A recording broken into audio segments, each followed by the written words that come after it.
lewat Bapak Gembala dan seluruh pengerja ada di sini mempercayakan kebenaran firman Tuhan untuk boleh disampaikan di kesempatan hari ini. Bagi yang belum kenal, perkenalkan, nama saya Benny. Saya tinggal bersebelahan tembok bersebelahan tembok dengan keluarga Bapak Budi Santoso. Jadi kalau Pak Budi sebelah kiri, saya sebelah kanan. Jadi kalau gerak jalan itu bareng terus kayaknya. Ya, sekali lagi terima kasih. Sekali lagi terima kasih buat kesempatan yang indah ini. Saya ada di Nabire tahun 2005 dan mengenal keluarga Bapak Budi sudah cukup lama. Tetapi setelah kami ada pindah di Menara, kami makin mengenal keluarga di tempat ini. Ada cerita yang sangat menarik terkait dengan Pak Budi ini. Saat kami dari Yayasan Pesat pelayanan keliling, Bapak Budi ini satu-satunya orang yang paling sulit diajak pelayanan. Padahal beliau yang suka jadwal. Nah, saya cari tahu kenapa Pak Budi kok sulit sekali. Ternyata beliau ini mengembalakan 3 gereja ternyata. Pelayanannya ada di GPSI, ada di GSJA, ada di GPDI ya? Ada di GIDI, di SP. Jadi waduh, jadi satu bulan 4 kali, 3 minggu itu bergiliran beliau keliling. Jadi sangat sulit. Pernah suatu kali saya tuh ngobrol begini, Pak Budi, buat jangan 3 itu loh dirangkap semua, saya bilang gitu. Coba pilihlah salah satu. Ternyata bukan hanya Pak Budi yang juga ada di tempat ini. Dengan seiring berjalannya waktu, ternyata saya malah gabung dengan Pak Budi. Jadi puji Tuhan, saya juga boleh ada bersama saudara untuk bergabung ada di jemaat ini. Saya mengucapkan banyak terima kasih. Di keluarga Menara ada Bapak Jaya juga bergabung di tempat ini. Dan kemarin saya mengkonfirmasi ada satu keluarga lagi yang nanti akan gabung dengan kita, yaitu keluarga Bapak Denny Kristiono. Ini ada yang kenal ya. Beliau juga hamba Tuhan, suka pelayanan, istrinya bisa main keyboard, bisa WL, ya nanti bisa gantian dengan Pak Budi ya.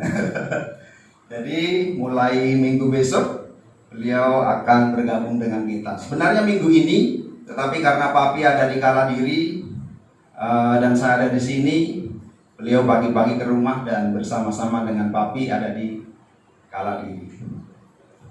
Itu ya, perkenalan singkat. Saya berharap bukan hanya kenal, kita makin akrab dan makin mesra ya. Amin. Amin. Ya. 3 minggu yang lalu Bapak Bobi membagikan firman di tempat ini. Saya jujur diberkati sekali. Karena apa yang disampaikan benar-benar keluar tulus dari dalam hati. Menyatakan bahwa segala keterbatasan dan akhirnya berkata siap, itu adalah sebuah anugerah yang luar biasa. Jadi untuk setiap kita, kesempatan-kesempatan yang diberikan, biarlah kita bisa ambil. Karena kita juga sangat percaya kita semua memiliki gembala yang agung. Amin. Gembala yang dahsyat yang akan terus menolong saudara dan saya. Jadi kita diibaratkan sebagai gembala karena kita adalah orang-orang, maaf kalau boleh saya katakan, gembala domba. Diibaratkan domba. Domba adalah suatu binatang yang sangat bodoh begitu ya. Ketika tersesat dia nggak tahu kemana-mana. Ketika mendengar suara gembalanya, baru dia tahu arah dan jalan tujuannya. Beda dengan kucing ya. Pernah punya pengalaman. Saya punya pengalaman dan keluarga saya, istri saya masih hidup. Kami tuh kurang seneng dengan namanya kucing. Ke rumah ada kucing, apalagi maaf kalau buang air itu ampun deh baunya, gak karu-karuan ya. Nggak tahu kucing siapa masuk rumah, kami nggak seneng. Lalu kami masukin karung, kami naik motor, kami buang jauh-jauh, gitu ya. Besok sore ada di rumah lagi. pernah ngalamin gitu ya. Wah, mungkin ini terlalu pendek mungkin rutenya. Kita buang paling jauh lagi, jalan lagi, jauh begitu ya. Kita buang, besok di rumah lagi. Iya kan, pernah ada yang ngalamin ini enggak? Saya ngalamin, Ustaz.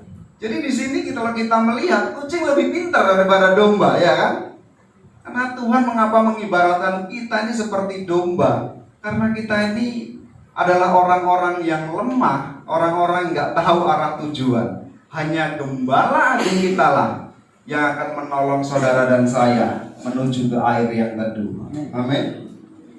Jadi siapa gembala kita? Ada di dalam Ibrani pasal 13 ayat 20, saya bacakan kepada saudara. Tuhan damai sejahtera yang oleh darah perjanjian yang kekal telah membawa kembali dari antara orang mati gembala agung segala domba, yaitu siapa? Di situ ditulis Yesus Tuhan kita. Jadi Yesus Kristus selain menyatakan sebagai air yang hidup, Yesus juga menyatakan dirinya. Yesus adalah gembala. Jadi buat kita harus tetap semangat, jangan pernah minder ketika diberi kesempatan, karena kita memiliki gembala yang agung, yang siap menolong, membantu, bahkan mengarahkan kita. Kalau saya baca lagi di dalam Yohanes pasal 14 ayat 26, demikian firman Tuhan. Ketika Yesus sudah tidak ada di dunia, statusnya sebagai gembala ternyata tidak membiarkan saudara dan saya seorang diri. Dia berkata, tetapi penghibur, yaitu Roh Kudus, yang akan diutus oleh Bapa dalam namaku, dialah yang akan mengajarkan beberapa hal di situ, segala sesuatu kepadamu, dan akan, bukan hanya mengajarkan, dan akan mengingatkan kamu akan apa? Semua yang telah dikatakan oleh Yesus. Jadi saya pribadi sangat senang, bahkan sangat setuju ketika pengurus gembala di tempat ini juga memberi kesempatan menggilir jemaat untuk boleh bisa mengambil bagian dalam kebenaran firman Tuhan atau apa saja. Saya pribadi sangat setuju. Kenapa? Inilah saatnya kita harus sama-sama bertumbuh, sama-sama maju ke depan. Karena kalau kita hanya terpaku pada satu orang, pasti suasana akan membosankan. Biarlah hal-hal kecil, hal-hal yang baru kita belajar. Percayalah, itu ketika firman Tuhan yang disampaikan, pasti ada sesuatu hal yang baru yang akan memberkati saudara dan juga saya. Begitu ya. Jadi bagaimana ketika yang belum siap dalam kaum pria? Kemarin yang perdana juga disampaikan, yang belum siap tidak akan dipaksa. Tetapi lewat setiap perjalanan, lewat setiap pergumulan, ketika kita sudah berkata, saya siap, itulah waktunya, itulah kesempatan. Ketika ada kesempatan, gak akan datang kedua kali. Ayo kita ambil sama-sama, untuk sama-sama maju ke yang lebih baik. Terlebih lagi saya juga mendengar saat Pak David juga bercerita. Ini ada orang saya juga ingin tanya nanti. Kalau Pak Daniel Dadang maju ke mimbar gitu ya, saya juga siap. Loh, gitu kan? Ini luar biasa.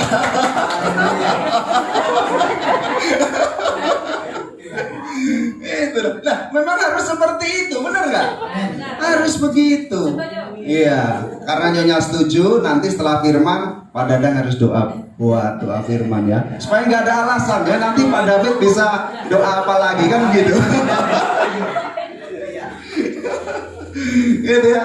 Bersyukur saudara, ambil kesempatan ini, iya kan? Ambil. Kalau dulunya hanya menjadi pendengar yang baik, ayo saatnya maju dipakai Tuhan untuk kemuliaannya, bukan untuk diri kita. Amin. Karena amin kayaknya siap semuanya. Baik, Bapak Ibu yang dikasihi oleh Tuhan, hari ini kita akan sama-sama belajar lewat Rasul Petrus. Lewat Rasul Petrus, Roh Kudus mengajarkan kepada kita sebuah pembelajaran dalam setiap kehidupan kita. Kita buka dalam 1 Petrus pasal 4 ayat yang ke-7.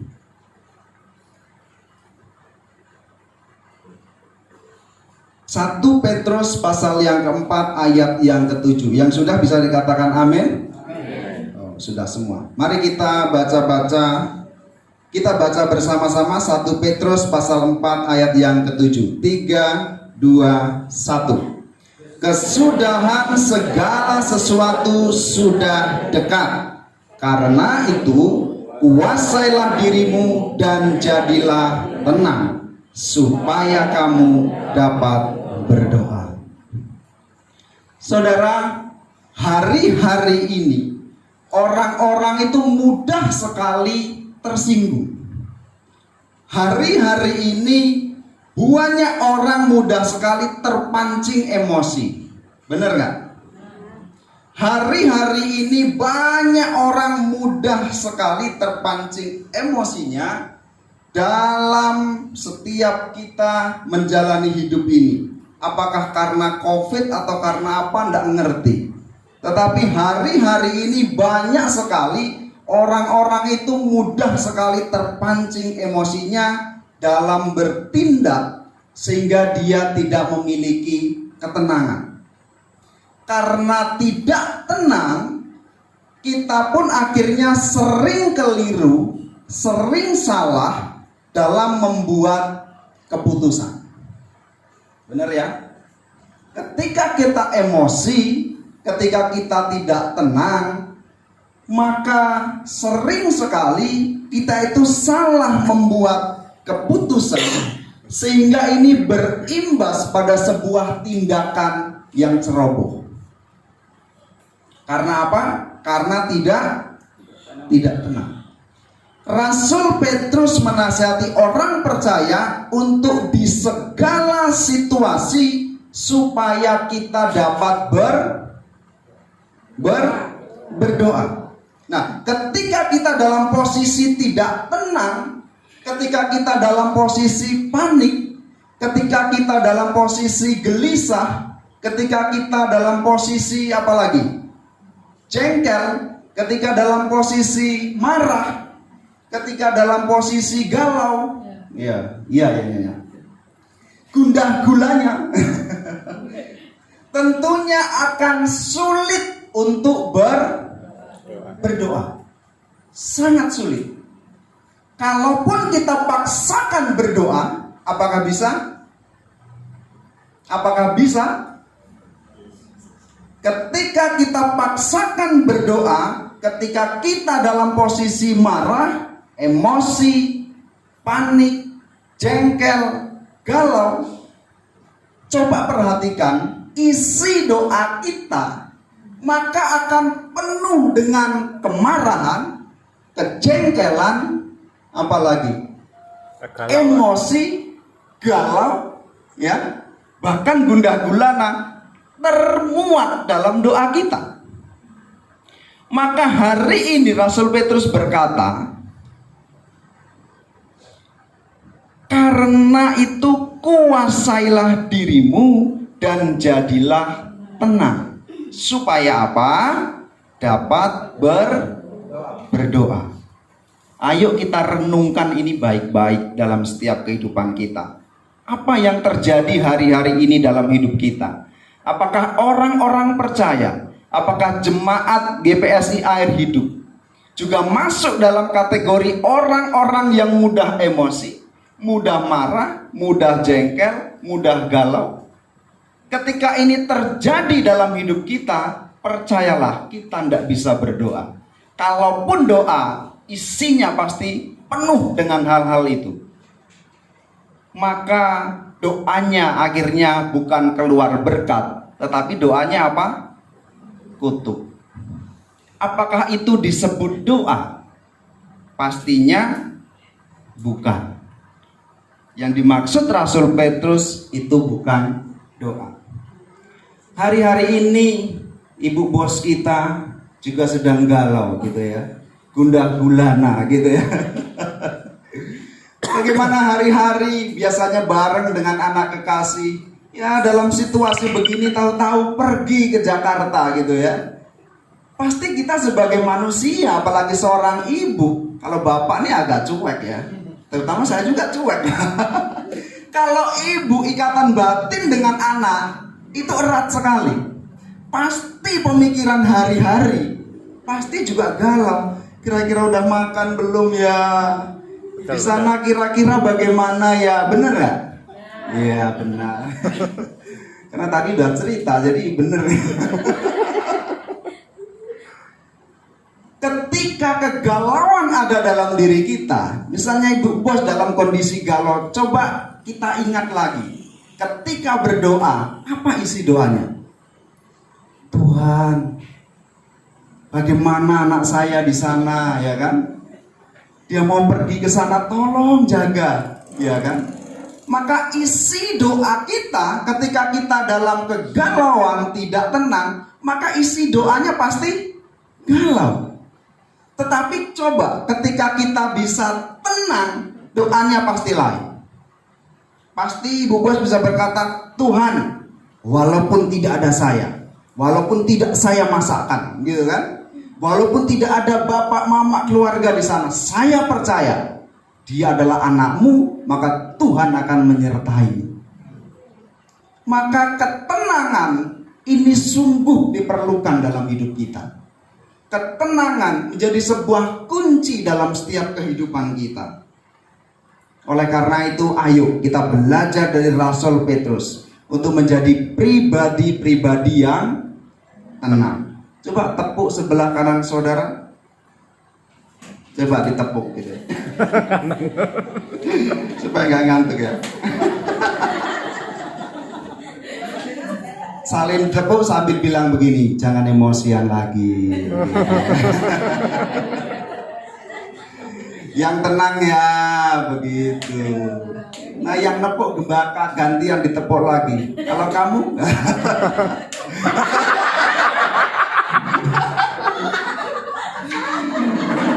iya. Iya supaya ingat ya. Jadi inilah fungsinya jemaat. Kita harus saling mengingatkan satu dengan yang lain. Jadi ketika ada saudara kita yang hari-hari ini nggak tenang, ayo dihibur supaya menjadi tenang. Pas ada yang emosi, jangan dibakar, tambah meledak, kan gitu. Kalau istri emosi, wah, suami jangan tambah bumbu, kan gitu, tambah pedis nanti, gitu kan. Jadi ada suatu video kalau istrinya datang lagi marah-marah, lebih baik suaminya nyalakan blender ya. Blendernya dikencengin lagi. Kalau istri marah lagi, blendernya kencengin lagi. Jadi nggak memancing emosi, apa malah tambah emosi itu. Jadi Rasul Petrus mengingatkan kepada setiap kita, Bapak Ibu Saudara, ayo mari menjadi pribadi-pribadi yang tenang. Karena itu adalah Tuhan menginginkan setiap kita. Ada banyak hal di dunia ini, yang membuat orang tidak bisa tenang. Benar ya? Kalau istri, suami salah satunya, gitu kan? Tapi ada banyak hal di dunia ini yang membuat orang tidak bisa tenang dalam menjalani hidup. Kira-kira apa? Banyak. Benar Ibu David ya. Masalah.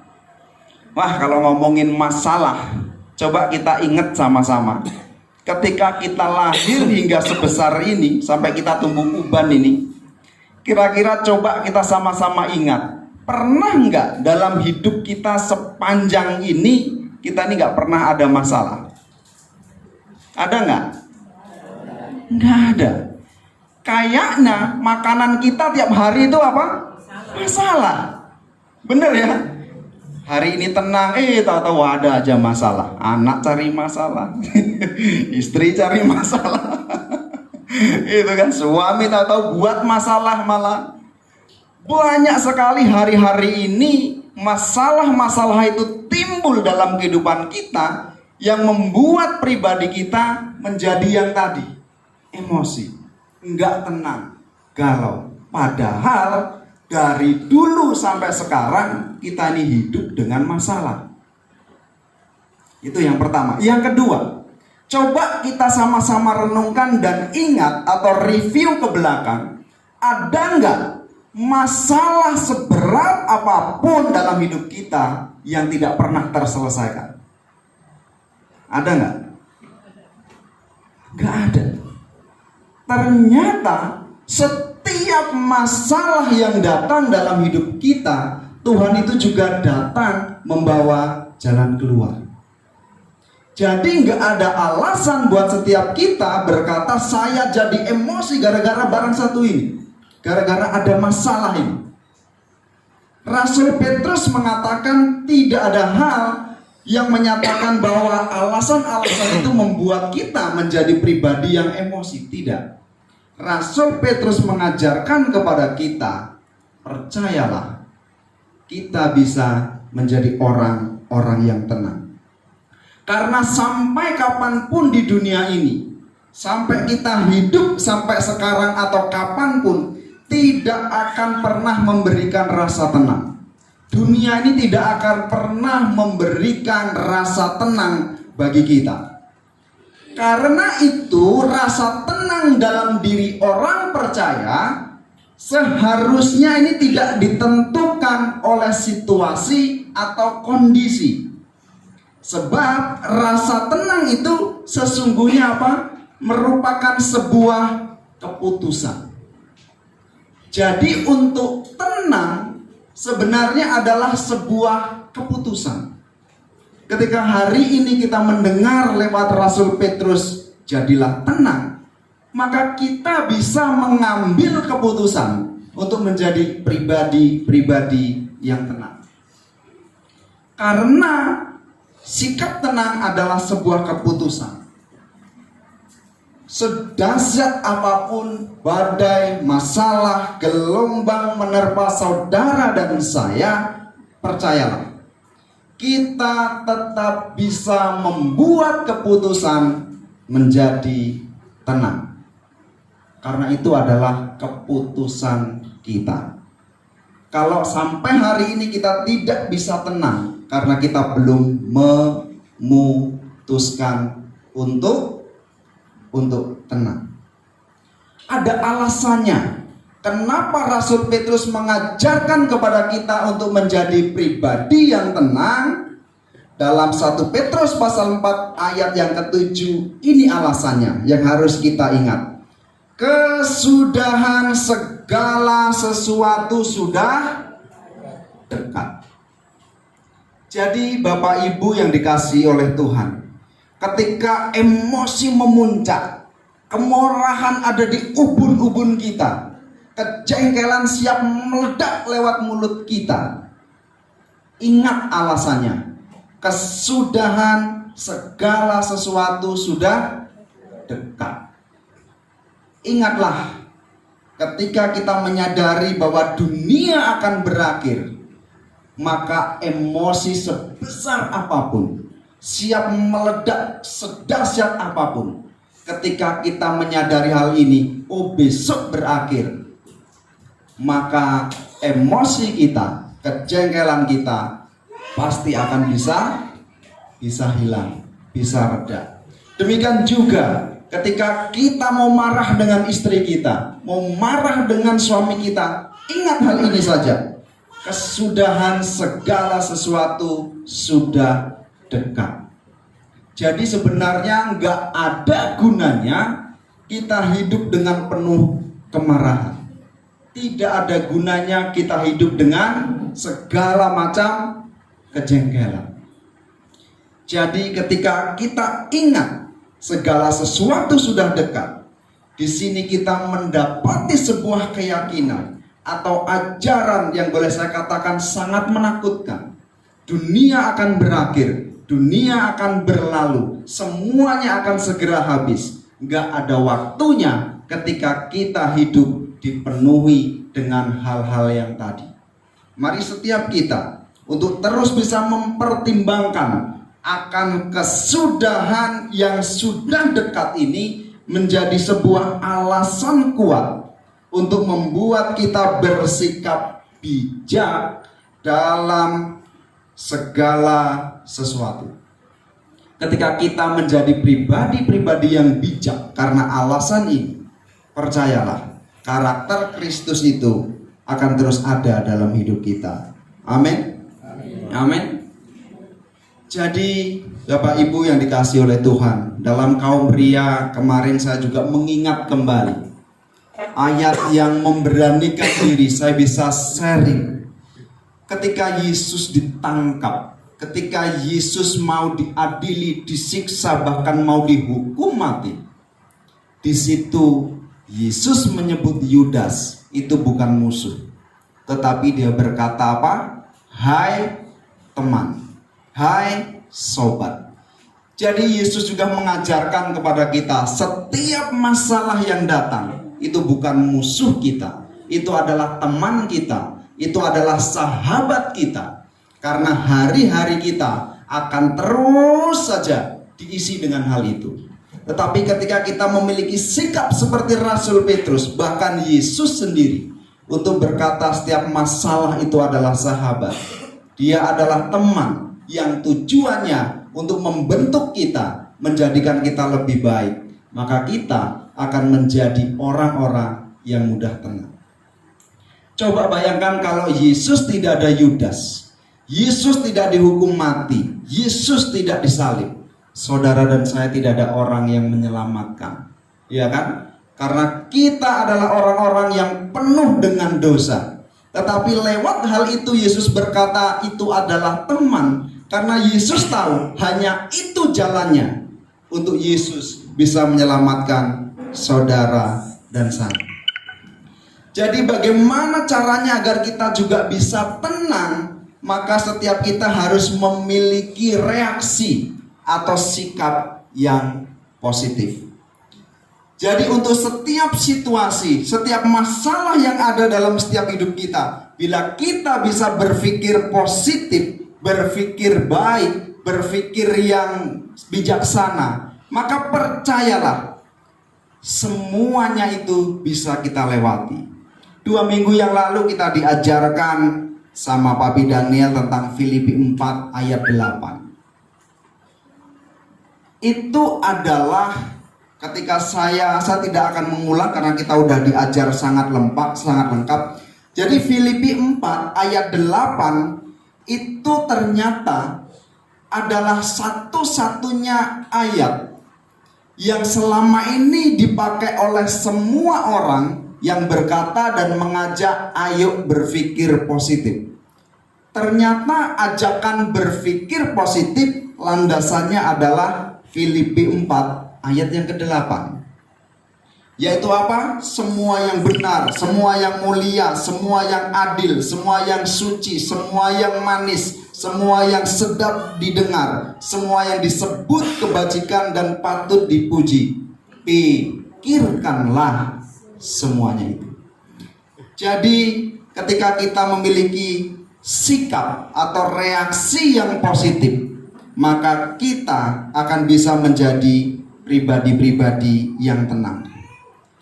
Maka kita sebagai manusia, sebagai pribadi-pribadi yang penuh dosa, kita pasti suka memikirkan hal-hal yang jahat. Benar ya? Kita suka memikirkan hal-hal yang gak baik. Kita suka sekali terjebak dengan pemikiran-pemikiran yang negatif. Kita sebagai anak-anak Tuhan, ayo terus diajarkan untuk memiliki reaksi dan sikap yang benar terhadap Dia. Ketika kita berpikir kotor, maka tindakan kita akan menjadi kotor. Ketika kita berpikir dengan emosi, tindakan kita pasti kekerasan yang akan timbul. Ketika pemikiran kita penuh dengan kejengkelan, percayalah, sepanjang hari itu apapun yang kita kerjakan, hawanya jengkel terus, ya kan? Coba pagi-pagi bangun tidur kita sudah jengkel, pagi-pagi bangun tidur sudah marah-marah, pagi-pagi bangun tidur sudah ngomel ke sana kemari. Perhatikan sepanjang hari itu, ya, sepanjang hari itu pasti akan penuh dengan kejengkelan, penuh dengan kemarahan. Kenapa? Karena diawali dengan jengkel.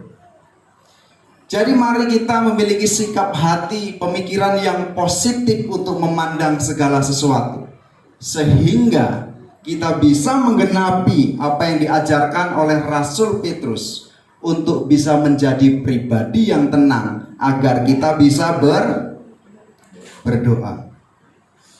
Jadi Bapak Ibu yang dikasihi oleh Tuhan, Filipi pasal 4 ayat yang ke-8, meskipun banyak anggapan ya yang mengatakan bahwa ajaran ini tidak realistis begitu. Tetapi kalau kita meneliti apa yang diajarkan oleh Paulus kepada jemaat di Filipi, Paulus ini dalam kondisi yang teraniaya. Jadi sebenarnya kalau ini nggak realistis, ini adalah sikap yang kontradiksi sebagai Rasul Petrus, Rasul Paulus mengajarkan kepada kita. Bagaimana dia bisa tetap mengajarkan berpikir yang baik, padahal kondisinya dia dalam teraniaya. Jadi suka tidak suka, mau atau tidak mau, ketika kita menjadi orang percaya, kita tidak boleh sama dengan orang dunia. Kita harus berubah, bertransformasi kalau boleh saya katakan ya. Terus berubah hari demi hari untuk terus menjadi pribadi-pribadi yang terus diubahkan, dipulihkan, sehingga hari demi hari kita itu terus seturut, segambar dengan Tuhan. Enggak mudah memang, sangat sulit memang, tapi percaya ketika kita punya gembala yang agung tadi, Tuhan akan mengajarkan segala sesuatu, bahkan apa? Mengingatkan. Ketika kita percaya dengan gembala agung kita pasti bisa untuk menjadi pribadi yang baru. Selalu berpikir positif itulah yang membuat kita tetap tenang, Bapak Ibu Saudara. Berpikir positif itulah yang membuat hidup kita menjadi tenang. Tanpa kita memiliki pemikiran-pemikiran yang positif, maka seluruh hidup kita tidak akan pernah mengalami ketenangan. Jadi segala sesuatu untuk mendatangkan kebaikan, bahkan pencobaan-pencobaan, penderitaan, permasalahan yang kita alami, semuanya itu kalau kita berpikir positif, maka kita bisa menjadi pribadi yang tenang. Sehingga doa kita yang kita ucapkan menghadap kepada Tuhan, doa kita adalah doa yang memuji Dia, doa-doa yang baik yang kita lontarkan, doa-doa yang positif yang berkenan di hadapan Tuhan. Amen. Karena itu Bapak Ibu yang dikasihi oleh Tuhan, mari ajakan Rasul Petrus hari ini untuk kita berpikir tenang, untuk menjadi pribadi yang tenang. Kita imani, kita simpan, bahkan jadikan rema dalam hidup kita. Ketika ada hal-hal yang mencobai hidup kita, kita akan diingatkan oleh Roh Kudus, kita akan diingatkan oleh Tuhan sendiri, kita akan diingatkan oleh Gembala Agung kita, agar kita menjadi pribadi-pribadi yang tenang. Keputusannya bukan ada di Tuhan, keputusannya adalah di setiap saudara dan saya. Untuk menjadi tenang, keputusannya ada di kita. Mari putuskan, silahkan putuskan, saudara dan saya. Ayo kita sama-sama mengambil sebuah keputusan. Ajakan Rasul Petrus ini menjadi gaya hidup saudara dan saya. Amin. Siap? Siap ya? Kita harus siap menjadi pribadi-pribadi yang tenang, agar hidup kita, jemaat yang ada di sini, bahkan setiap keluarga kita cerminkan apa yang Tuhan ajarkan dalam hidup kita. Sekali lagi saya sangat percaya ini sulit, ini susah, karena kita karakternya adalah manusia pendosa, yang dipikirkan jelek, yang dikerjakan yang jelek, ya kan? Tetapi biarlah lewat pengorbanan Tuhan Yesus di kayu salib, lewat ajakan ini, kita terus bisa membangun hidup kita, membangun setiap diri kita untuk terus bisa belajar hari demi hari, berubah dari yang baik menjadi yang lebih baik, menjadi yang baik menjadi yang sangat baik. Ayo percaya, kemuliaan Tuhan akan nyata dalam setiap kehidupan kita kalau kita bisa mengambil sebuah keputusan untuk menjadi tenang. Saya juga berterima kasih kepada Mas Jaya. Kalau yang ada di grup GPSI tadi juga dibacakan, dituliskan tentang Nehemia adalah seorang pemimpin yang luar biasa, pemimpin yang punya visi, bahkan pemimpin yang sangat teliti. Saya baca semua. Tetapi ketika saya membaca itu semua, saya juga melihat dalam Nehemia bukan hanya punya visi yang luar biasa sebagai pemimpin, ternyata seorang pribadi Nehemia juga adalah orang yang tenang. Di dalam Nehemia pasal 2 ayat 19 sampai 20 itu tadi saya baca, ketika Sanbalat orang Horon dan Tobia orang Amon dan Gosem orang Arab mendengar tentang rencana Nehemia, mereka apa di situ?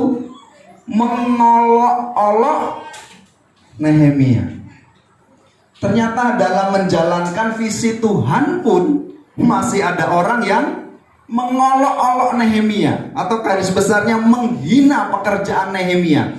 Tapi apa yang dilakukan oleh Nehemia menghadapi olokan orang-orang itu? Dia menjawab begini, Tuhan semesta langit, dialah yang membuat kami berhasil.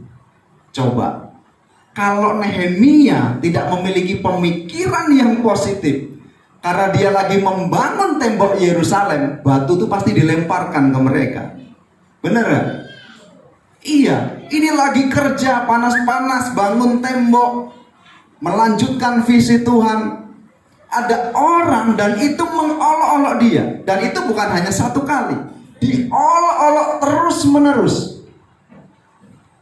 Coba kita bangun pagar saja di rumah panas-panas ada yang ngolok, kita pegang batu bata. Ini adalah reaksi ya, ini adalah sebuah keputusan. Ketika Nehemia berkeputusan menjawabnya, Tuhan semesta langit, dia yang membuat kami berhasil. Ternyata olokan yang dari luar masuk ke dalam itu mental, tidak masuk mengotori hidup kita. Dan kalau kita juga belajar, selain itu tadi saya juga melihat dalam kisah Daud. Ketika orang Filistin menunjukkan pandangannya ke arah Daud dan melihat di dahinya Daud itu karena ia masih muda, orang Filistin juga mengolok-olok Daud. Bagaimana mungkin anak muda masih merah melawan seorang raksasa yang sangat dahsyat? Kalau Daud tidak memiliki sikap hati, pemikiran yang positif, dia juga akan lari juga dengan yang lain. Tetapi Daud juga berkata begini, engkau datangi aku dengan pedang dan tombak dan lembing, tetapi aku mendatangi engkau dengan nama Yahweh semesta alam, Tuhan segala barisan Israel yang kau tantang itu.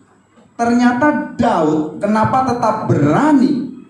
Daud tetap punya pikiran bahwa dia bukan menantang Daud, tetapi Goliat itu menantang Tuhannya Daud. Nah, pikiran inilah, cara pandang inilah yang juga harus kita miliki, saudara.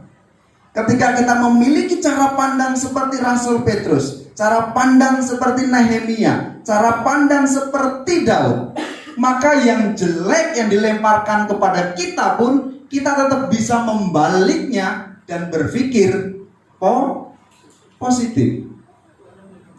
Jadi ajaran-ajaran inilah yang terus harus kita penuhi, kita ingat. Hari-hari ini benar-benar makin jahat, hari-hari ini benar makin sulit, hari-hari ini benar makin kacau. Tetapi kalau kita tetap berpegang pada firman Tuhan, maka hidup kita, hidup saudara dan saya tetap selalu layak di hadapan Tuhan. Amin. Siap mengerjakan hal ini? Siap menjadi pelaku firman? Untuk menjadi pribadi-pribadi yang tenang, menjadi pribadi-pribadi yang berpikir positif, Biarlah setiap keputusan yang kita ambil untuk berpikir positif ini menjadikan langkah ke depan kita makin baik, makin dahsyat, makin luar biasa. Amin. Amin. Karena sudah amin, saya juga amini. Tuhan memberkati. Silakan Bapak dan Lera.